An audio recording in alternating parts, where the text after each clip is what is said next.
Hello friend, आपका अपने channel e learning with Hina ma'am channel पर स्वागत है।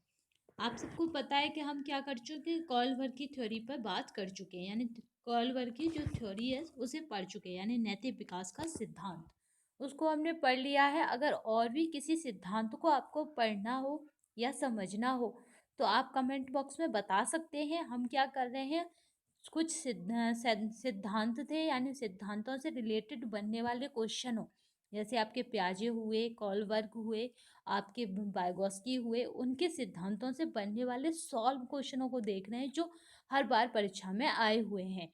ऐसे क्वेश्चनों को देखने से क्या होगा कि हमारे परीक्षा में मार्क्स बढ़ने की ज़्यादा संभावना रहेगी। तो आइए स्टार्ट करते हैं। पहला क्वेश्चन हमारे, प्याजे की संज्ञानात्मक विकास के चरण के अनुसार इंद्रिय ग्रामक यानी संवेदीय प्रेरक अवस्था किसके साथ संबंधित है, यानी सेंसरी मोटर्स किसके साथ संबंधित है। तो आपका इसका राइट आंसर जो रहेगा वो रहेगा पी, क्योंकि वो क्या है, अनुकरण है, स्मृति है और मानसिक निरूपण है। क्योंकि यही स्टेज है जहाँ बच्चा क्या करता है, अनुकरण के द्वारा सीखता है, यानी आपका 0 से 2 बार्स, जिसको सेंसरी मोटर भी कहते हैं। एक शिक्षिका दो एक समान गिलासों को प्रदर्शित करती है, यानी एक शिक्षिका है और वो क्या कर रही है, एक समान यानी एक से दिखने वाले दो गिलासों को दिखा रही है बच्चों को, जो जूस की समान मात्रा से भरे हुए हैं। सीटेट के लिए ये मोस्ट इम्पोर्टेंट क्वेश्चन है, क्योंकि सीटेट क्या करती है, इसी तरह के क्वेश्चन पूछती है। तो क्या करेंगे, इसे मोस्ट इम्पोर्टेंट क्वेश्चनों में रखेंगे। जूस की समान मात्रा से भरे हुए हैं, वह उन्हें दो भिन्न गिलासों में खाली रखती है, जिसमें से एक गिलास और दूसरा चौड़ा है। वह बच्चों को उस गिलास की पहचान करने के लिए कहती है जिसमें जूस ज़्यादा है, और प्रत्येक उत्तर देते हैं, यानी हर एक बच्चा क्या करता है, उत्तर देता है। तो ये क्या है, लंबे गिलास में जूस ज्यादा है, शिक्षिका के बच्चों को डेट कठिनाई है, यानी हर एक किसी ने उत्तर दिया और क्या कहा कि लंबे गिलास में जूस ज्यादा है। तो उसके बच्चे क्या हो रहे हैं, क्योंकि वो दो समान गिलास थे, उसमें से उसने दो खाली गिलास लिए, एक लंबा एक चौड़ा। उसने क्या करा, लंबे गिलास में जूस परसा और चौड़े में भी। तो बच्चों ने क्या किया, लंबे गिलास से कह दिया कि इसमें जूस ज्यादा है। तो वो किस तरह की कठिनाई से गुजर रहे हैं, वो पलटावी, यानी इसमें ये था कि अगर पलट से बच्चों से पलट के वही चीज बताई हुई पूछ लें तो बच्चों पे ना आए, यानी वह पुनः लौट नहीं सकते, पलटावी कठिनाई है उन्हें, क्योंकि वे मानसिक क्रम के प्रारंभिक बिंदु पर पुनः नहीं लौट सकते। यानी दो समान गिलासों का जूस था, तो यानी चौड़े बर्तन में करो या लंबे बर्तन में, तो अभी भी वो समान मात्रा में ही होगा। ये क्या हुआ, बच्चों को कॉन्सेप्ट क्लियर नहीं है, यानी पलटावी परेशानी है, क्योंकि वो जूस पलट दिया तो उनकी नज़र में क्या हुआ, वो कम ज़्यादा हो गया। नेक्स्ट क्वेश्चन पे चलते हैं। हालांकि यह स्पष्ट रूप से उनकी सुरक्षा आवश्यकताओं का उल्लंघन में था। कैप्टन विक्रम बात्रा अपने देश को बचाने के दौरान कारगिल युद्ध में मारे गए। संभवतः उन्हें डॉट डॉट था या थी, ठीक है। तो ये क्या थे, कैप्टन बत्रा थे, जो क्या हुआ था, कारगिल युद्ध में मारे गए थे। इस तरह से सीटेट क्या करता, घटनाओं को जोड़कर आपके सिद्धांतों को पूछता है, जिससे कि क्या पता पड़ सके कि आपको किसी सिद्धांत की कितनी क्या है, कितनी उसकी नॉलेज है, वो भी डीपली। तो यहाँ पे कारगिल युद्ध में मारे गए तो उन्होंने क्या करा, देश के लिए त्याग किया है। तो ये नैतिक तरह से नैतिकता का कार्य है। तो ये हमारे कॉलवर के सिद्धांत में आएगा। तो कॉलवर की कौन सी अवस्था में है ये देख लेते हैं। तो कॉलवर के अनुसार ये है नैतिक तरकड़ा, क्योंकि नैतिक तरकड़ा क्या था, कॉलवर का मूल सिद्धांत है। कॉलवर के अनुसार सही नैतिक तरकड़ा, सॉरी, इसमें रहेगा हमारा बी आंसर, आत्म सिद्धि की प्राप्ति। जो कॉलवर की थर्ड स्टेज थी, आत्म सिद्धि की प्राप्ति, और उसी का पहला स्टेप था क्या, चोर चोर मौसेरे भाई, यानी एक दूसरे के काम में आना। दूसरा था आत्मसिद्धि की प्राप्ति। तो ये उसके लास्ट स्टेज का लास्ट पॉइंट था, आत्मसिद्धि की प्राप्ति। इसका थोड़ा डिटेल देख लेते हैं। नैतिक सिद्धांत अभिमुखता के स्तर पर व्यक्ति उचित अनुचित का निर्णय कैसे स्वयं निर्धारित नैतिक सिद्धांतों के आधार पर करता है। यानी ये इसमें क्या होता है, अंदर से आती है नैतिकता, इसको ही इन्होंने आत्मसिद्धि कहा है। कोहलवर्ग के अनुसार सही और गलत प्रश्न के बारे में निर्णय लेने में शामिल चिंतन प्रक्रिया को कहा जाता है। जो कोहलवर्ग हैं उनके अनुसार गलत प्रश्न के बारे में निर्णय लेने में शामिल चिंतन प्रक्रिया को कहा जाता है। तो इसका राइट आंसर रहेगा वो रहेगा नैतिक तर्कणा, क्योंकि गलत प्रक्रिया के बारे में निर्णय लेना क्या है, नैतिक तर्कणा है। नेक्स्ट चलते हैं। जीन प्याजे के अनुसार अनुकूलन द्वारा होता है, यानी जीन प्याजे के अनुसार अनुकूलन द्वारा क्या होगा, आत्मसातकरण तथा व्यवस्थापन। इसका जो राइट आंसर रहेगा वो रहेगा डी। नेक्स्ट पे चलते हैं। प्याजे के अनुसार संज्ञानात्मक विकास के किस चरण को बच्चा वस्तु स्थायित्व को प्रदर्शित करता है। यानी जो बच्चा है बच्चा क्या करता है, वस्तु स्थायित्व को प्रदर्शित करता है। तो वस्तु स्थायित्व कब आ जाता है, उसको संवेदी प्रेरक चरण में। जो आपका पहली अवस्था है वहीं पे वस्तु का क्या बनता है, कॉन्सेप्ट बनता है। वो आंखों से क्या करता है, देखता रहता है। नेक्स्ट क्वेश्चन पे चलते हैं। क्योंकि प्याजे महोदय ने क्या दी है, हमारी 4 अवस्थाएं ही दी हैं, चारों ही महत्वपूर्ण है। आपकी पहली है संवेदी, दूसरी है आपकी पूर्व सक्रियात्मक, तीसरी आपकी मूर्त। इसमें क्या होता है कि वो ना देखी हुई चीज़ों के बारे में भी कॉन्सेप्ट बना लेता है। औपचारिक सक्रियात्मक की मोस्ट इम्पोर्टेंट है, क्योंकि इसको याद रखना। यहाँ क्या करता है बच्चा, ना देखी हुई यानी अमूर्त चिंतन करने लगता है।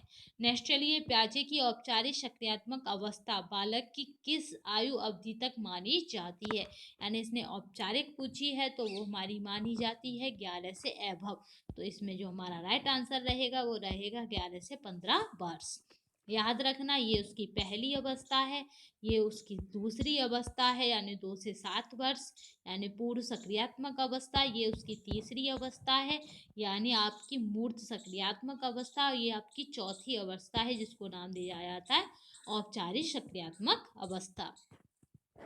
नेक्स्ट उस पे चलते हैं क्वेश्चन पे। वह कौन सा स्थान है जहां बच्चे के संज्ञानात्मक विकास को सबसे बेहतर तरीके से परिभाषित किया जा सकता है। यानी पूछ रहा है कि वो कौन सी जगह है जहाँ पे क्या होगा, बच्चे का संज्ञानात्मक विकास सबसे अधिक परिभाषित हो सकेगा। तो आपका हो जाएगा इसमें जो राइट आंसर रहता है वो रहता है विद्यालय तथा कक्षा पर्यावरण। जो उसकी कक्षा का वातावरण है वही क्या है, उसका संज्ञानात्मक विकास डेवलप सबसे अधिक करता है। नेक्स्ट क्वेश्चन पे चलते हैं। सीखने के सिद्धांत के संदर्भ में, ये आपका मोस्ट इम्पोर्टेंट है, पिछली बार सीटेट में आ चुका है 2019 में भी। तो हम क्या करेंगे, सीखने के सिद्धांत के संदर्भ में, जो हमारा सीखने का सिद्धांत है उसके संदर्भ में इसके फोल्डिंग डॉट डॉट को और संकेत करता है। ये मैं इसकी फोल्डिंग करा चुकी हूँ थ्योरी आपकी जो थी उसमें। अगर आपको किसी भी सिद्धांत में दिक्कत हो तो कमेंट बॉक्स में जाके बता सकते हैं। उस सिद्धांत से संबंधित उसके महत्वपूर्ण पॉइंटों को हम दोबारा डिस्कशन कर लेंगे। तो ये क्या है हमारा, इसको इसमें राइट जो आंसर रहेगा वो है हमारा डी। इसकी फोल्डिंग कई बार पूछा जा चुका है। सीखने में वयस्कों द्वारा अस्थायी सहयोग, यानी क्या होता है कि सीखने में वयस्कों द्वारा क्या है, ये अस्थायी सहयोग को ही क्या कहा जाता है, इसके फोल्डिंग। क्योंकि ये स्थायी नहीं होता, हमें कहीं कठिनाई प्राप्त हुई, हमने क्या करा, मदद मांगी और किसी ने हमसे ज़्यादा जानने वाले ने हमारी मदद कर दी, तो वो मददगार हर समय हमारे साथ नहीं रह सकता। याद रखना, जो आज आपको चलना सिखा रहे हैं वो हर समय आपको चलाने के लिए नहीं रह सकते। इसी तरह इसके फोल्डिंग को याद रखना कि जो हमारी प्रॉब्लम से हमें बाहर निकालता है वही हमारा इसके फोल्डिंग है। तो ये कैसा है, अस्थायी सहयोग, किसके द्वारा, वयस्कों के द्वारा। क्योंकि वयस्क ही तो सहयोग करते हैं हम उम्र के में, तो आपको जो परेशानी है वही आपके क्लासमेट को होगी। तो ये क्या है, इसलिए इसको याद रखना है कि इसके फोल्डिंग क्या है, वयस्कों द्वारा अस्थायी सहयोग। क्योंकि जितना आप जानते हैं उतना ही आपका सहपाठी जानता है। नेक्स्ट पे चलते हैं। लॉरेंस कोलबर्ग के द्वारा, जो लॉरेंस कोलबर्ग हैं उनके द्वारा प्रस्तावित निम्नलिखित चरणों में से प्राथमिक विद्यालयों के बच्चे किन चरणों का अनुकरण करते हैं। जो प्राथमिक विद्यालय के बच्चे हैं वो क्या करते हैं, किन चरणों का अनुकरण करते हैं।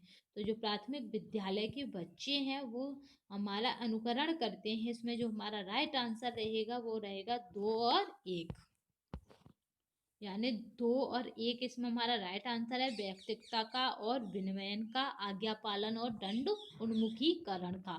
तो 2 हमारा राइट आंसर किस में है यहाँ पे, तो 2 हमारा राइट आंसर है। इसमें देखते हैं यानी 2 और 1, तो हमारा जो राइट आंसर रहेगा वो रहेगा डी।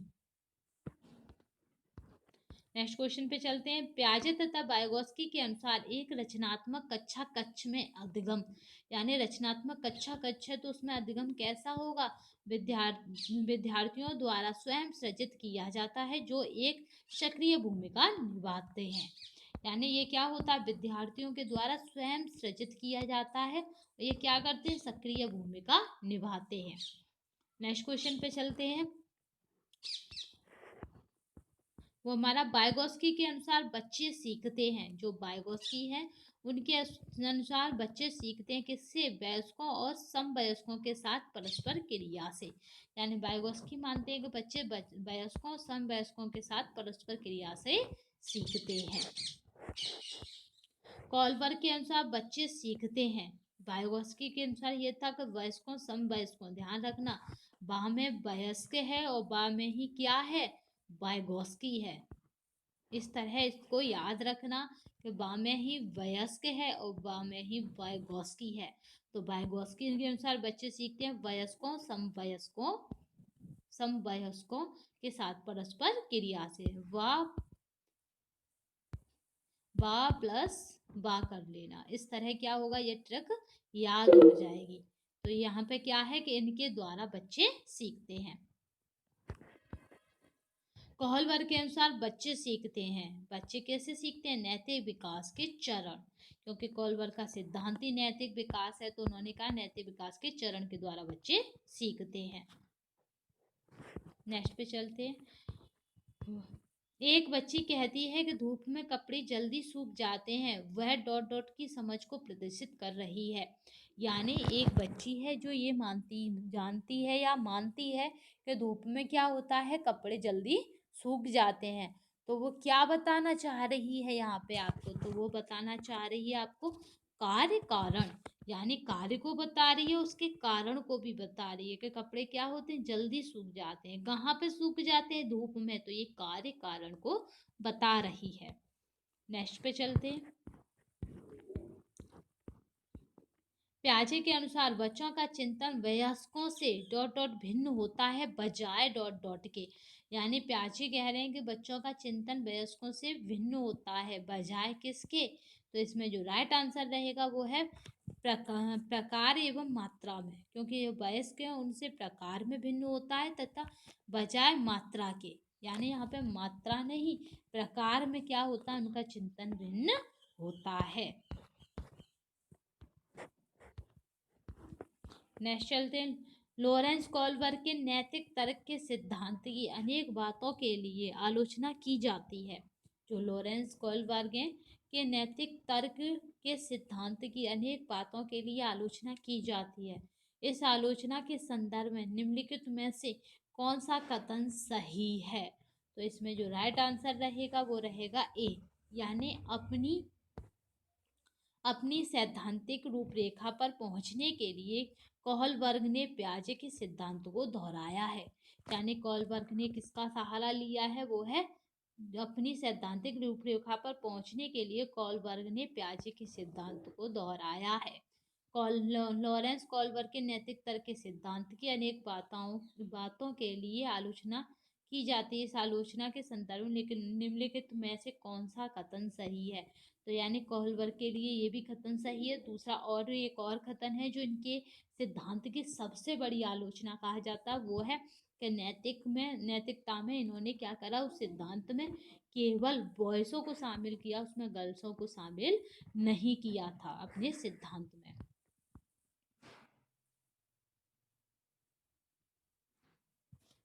पर इन्होंने क्या पूछा था कि इसमें कथन सही है।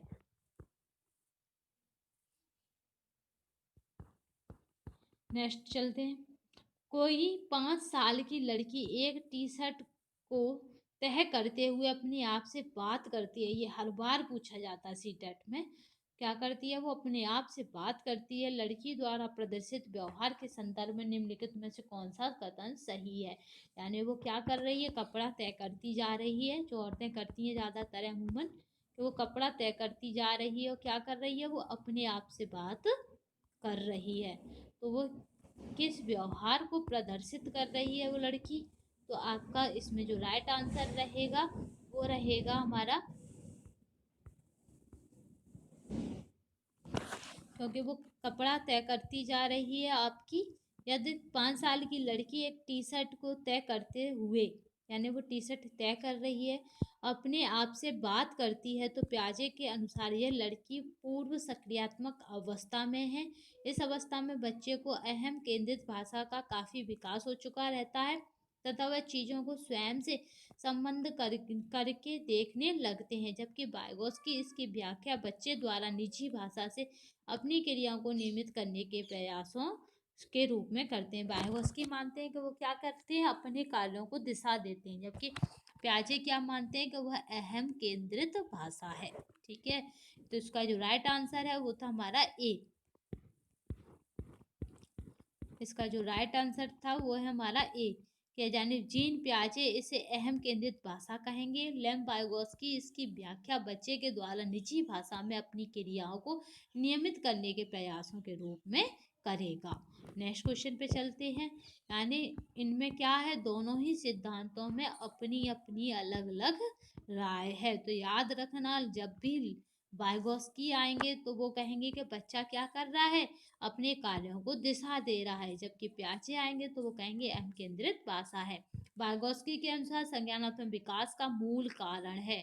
जो संज्ञानात्मक विकास है उसका मूल कारण क्या है वाइगोत्स्की के अनुसार? तो इसका राइट आंसर जो रहेगा वो रहेगा ए, सामाजिक अन्योन्य क्रिया, यानी सामाजिक अन्योन्य क्रिया। तो इसमें क्या होता है? सामाजिक, इसमें जो राइट आंसर है वो है ए। जीन प्याजे के अनुसार अधिगम के लिए निम्नलिखित में से क्या आवश्यक है? यानी जो जीन प्याजे हैं वो बताते हैं कि अधिगम के लिए क्या आवश्यक है। तो इसका राइट आंसर है विद्यार्थी के द्वारा पर्यावरण की सक्रिय खोजबीन। यानी क्या करें? विद्यार्थी को हमें क्या करना? एक खोजक बना देना है, द्वारा पर्यावरण की सक्रिय खोजबीन, यानी वो खुद क्या करे? क्योंकि इन्होंने क्या माना? ना वैज्ञानिक। जीन प्याजे के अनुसार प्रारूप यानी स्कीमा निर्माण वर्तमान योजनाओं के अनुरूप बनाने हेतु नवीन जानकारी में संशोधन और नवीन जानकारी के आधार पर पुरानी योजनाओं में संशोधन के परिणाम के रूप में घटित होता है। इन दो क्रियाओं को जाना जाता है। तो इन दो क्रियाओं को जाना जाता है, वो इसका राइट आंसर जो रहेगा वो रहेगा हमारा सी, समावेशन और समायोजन के रूप में। यानी पुरानी क्रियाओं में नई क्रिया का ऐड करना क्या हो गया? समायोजन। और क्या था इसमें? कि वो क्या करता है? योजनाओं के अनुरूप बनाने में नवीन जानकारियों में संशोधन करना क्या हो गया? समावेशन। तो ये इस रूप में जाना जाएगा। नेक्स्ट क्वेश्चन पे चलते हैं। इनके दोनों ही क्या करेंगे हम? इंग्लिश में भी याद रख लेंगे। समावेशन यानी एसिमिलेशन और आपका समायोजन यानी एकोमोडेशन, याद रखना ये यहाँ पे समावेशन, एसिमिलेशन। नेक्स्ट करते हैं, बच्चों में नैतिकता की स्थापना के लिए सर्वोत्तम मार्ग है। यानी हमें क्या करना? उनमें नैतिकता की स्थापना, नैतिकता स्थापना करना है।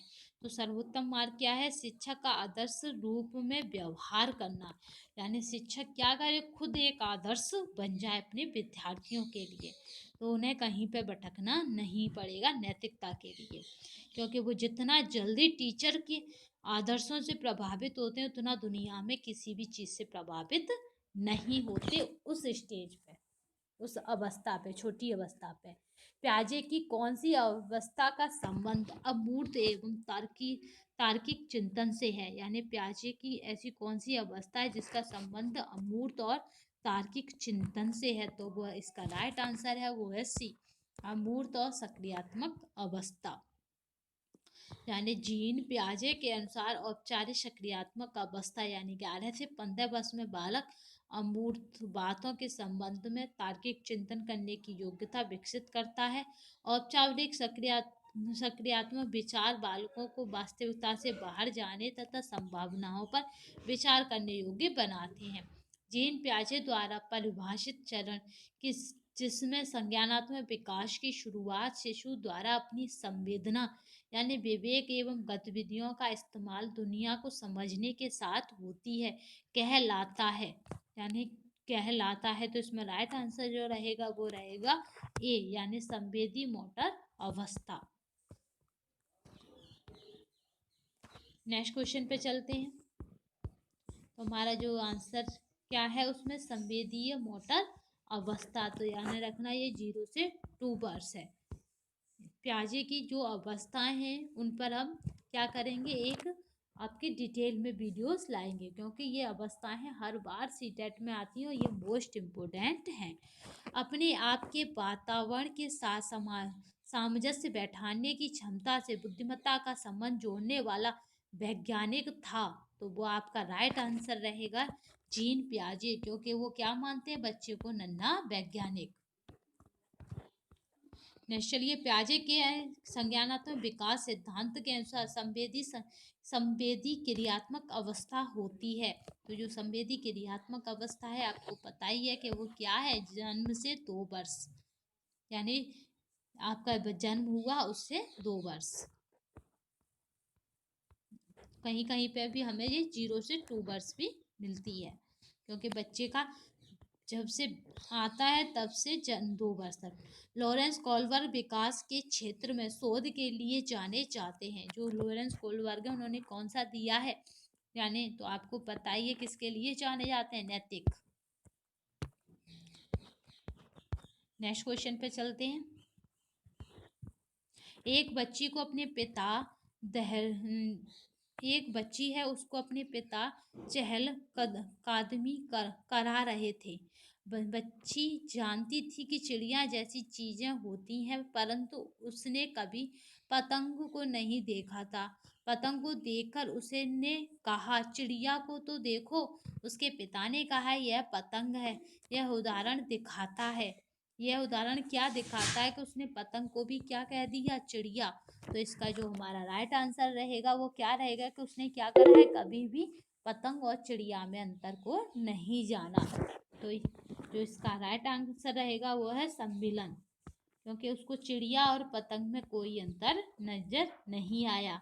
आई होप आज की वीडियो पसंद आई होगी। पसंद आई हो तो शेयर और लाइक करना ना भूलिएगा, तथा कमेंट बॉक्स में बताइएगा कि आपको कौन सा सिद्धांत डिटेल में पढ़ना है।